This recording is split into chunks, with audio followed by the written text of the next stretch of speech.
President Tinubu told me when we were meeting, he said, look, somebody told him, don't trust this person.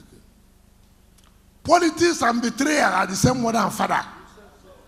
If you don't want to be betrayed, don't enter into politics. I don't know what it sounds to me.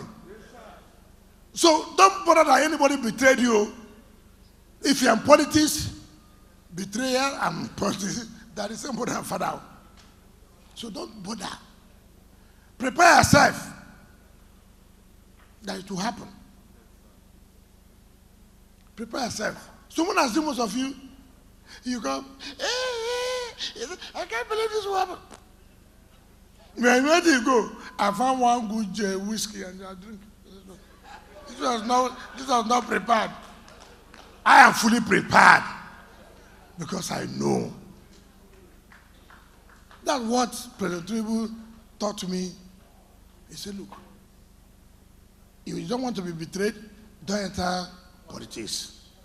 The day you enter politics, then prepare yourself, you must be betrayed. So, I'm laying these foundations so that some of you who are worried, agitated, should not be. That is life for you. You must prepare yourself to know that these things happen. Thanks for checking out SYMFONI on YouTube. Please be sure to subscribe and like our videos for updates.